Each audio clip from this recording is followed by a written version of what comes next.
கிருஷ்ணகிரி மாவட்டம் போச்சம்பள்ளி அருகே இண்டிகேட்டர் போடாமல் சாலையில் திரும்பிய கார் மீது நேராக வந்த இருசக்கர வாகனம் அதிவேகமாக மோதிய விபத்தின் சிசிடிவி காட்சியானது வெளியாகி இருக்கிறது.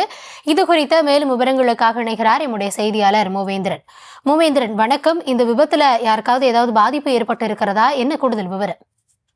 நிச்சயமாக கௌதமி, கிருஷ்ணகிரி மாவட்டம் போச்சம்பள்ளி அடுத்த கொல்லனூர் கிராமத்தில் பெங்களூர் மாவட்டம் கர்நாடகா பதிவெண் கொண்ட கார் உண்டு இண்டிகேட்டர் போடாமல் வளைந்தது. அப்பொழுது மத்தூரில் இருந்து தர்மபுரி நோக்கி இருசக்கர வாகனத்தில் வந்து கொண்டிருந்த 2 பெண்கள் கார் மீது பலமாக மோதியதில் அந்த இருசக்கர வாகனத்தில் வந்த 2 பெண்களும் தூக்கி வீசப்பட்டு காரின் மீது விழுந்து விபத்து ஏற்பட்டது. இதில் 2 பெண்களும் படுகாயம் அடைந்த நிலையில் இவர்களை அருகில் இருந்தவர்கள் மீட்டு ஆம்புலன்ஸ் மூலமாக போச்சம்பள்ளி அரசு மருத்துவமனைக்கு சிகிச்சைக்காக அனுப்பி வைத்தனர்.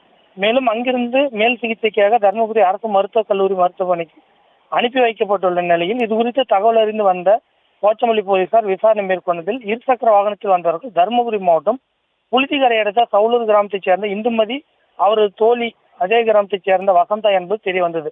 மேலும் காரில் வந்தவர்கள் ஆம்பள்ளி கிராமத்தைச் சேர்ந்த ராமு என்பதும் இந்த விபத்தில் ராமுக்கு காயம் ஏற்பட்டு அவரும் மருத்துவமனையில் சிகிச்சையில் உள்ளது தெரிய வந்தது. இது குறித்து போச்சம்பள்ளி போலீசார் விசாரணை நடத்தி வருகின்றனர். இதில் இருசக்கர வாகனத்தில் வந்த 2 பெண்களும் தூக்கி வீசப்பட்ட சிசிடிவி காட்சியானது தற்பொழுது வெளியாகி பரபரப்பை ஏற்படுத்தியுள்ளது கௌதமி.